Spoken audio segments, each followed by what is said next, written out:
Bem-vindos, amigos e amigas, mais uma vez aqui no nosso canal Transparência Condominial. Dicas sobre gestão condominial toda segunda-feira, meio-dia. Hoje nós vamos falar sobre a classificação contábil, a base da transparência no balancete condominial. Como devem ser essas classificações para que o balancete fique correto. Fiquem conosco, dicas importantíssimas. Roda a vinheta aí, produção.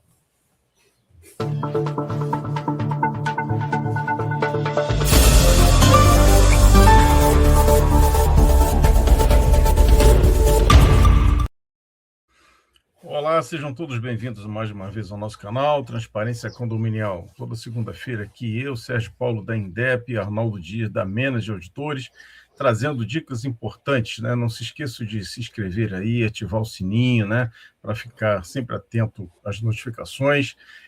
Deixar suas dicas, deixar suas dúvidas, para que a gente tenha aqui, então, temas, né? Para dar dicas toda segunda-feira e poder contribuir de alguma forma com o mercado condominial. Hoje a gente vai falar de um assunto que não é novo, né? As classificações na hora de fazer o balancete. Então, a gente fala muito aqui de orçamento, da importância de fazer o orçamento correto, mas esse orçamento precisa ser acompanhado, né? Comparado mensalmente, para que o síndico tenha um norte, né? Saber se realmente fez o orçamento de forma adequada ou não. Mas há um dificultador nesse cenário, que é justamente a classificação quando as contas são pagas, né? Então, há dificuldade de se encaixar a classificação contábil com a classificação que foi dada no orçamento, né?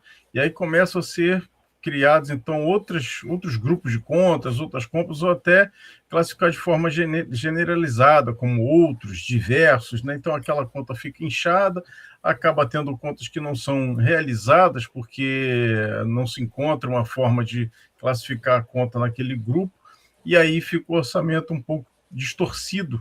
Isso dificulta tanto, né, para acompanhar, quanto para formular um novo orçamento, porque aquelas contas acabam não conversando, né, quando da execução do orçamento do balancete com o orçamento, e dificulta, então, a síndicos, né, analistas, administradores, a entender e acompanhar aquela previsão orçamentária, né? Eu vou deixar para o Arnaldo dar alguns exemplos práticos, né, para a gente possa entender aí o que acontece nesse cenário. É isso aí, professor Sérgio. Uma crítica que a gente faz bastante nos nossos trabalhos de revisão é exatamente, em primeiro lugar, o balancete espelhar a previsão orçamentária, né? A classificação contábil utilizada na previsão orçamentária tem que ser a mesma dos relatórios financeiros emitidos pela administradora. E, num segundo momento, a classificação correta dessas despesas.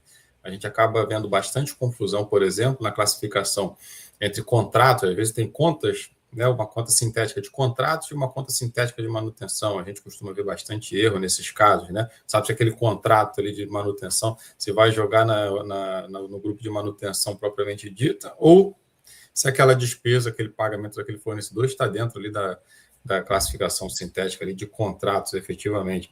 Então, a gente pega bastante confusões da própria pessoa que está fazendo ali o lançamento financeiro.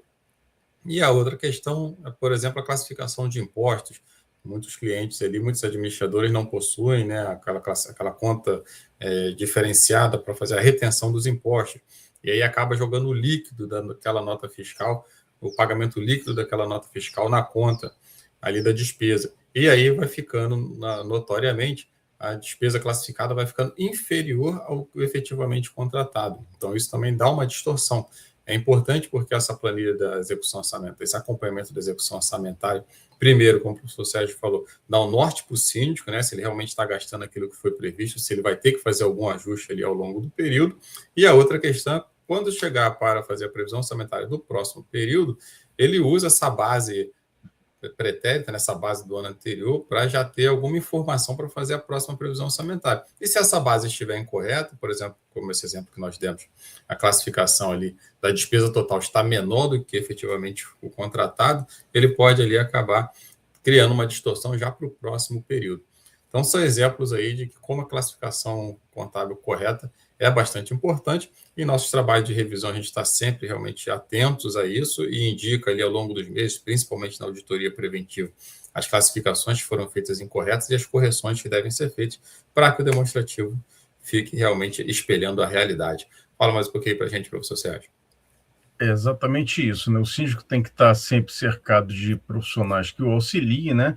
E nesse sentido a auditoria contribui muito para esse acompanhamento e essas correções aí, enquanto decorre a gestão, que não adianta muito fazer isso depois que se passa o tempo, depois que está em cima na hora de fazer outra previsão orçamentária.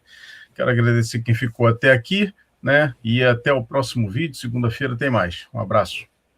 É isso aí, pessoal. Mais uma vez, obrigado aí pela audiência. Uma boa semana para todos. Precisando de contadores, auditores, os contatos aí da Manager e da Indep estão na descrição do vídeo. Muito obrigado a todos.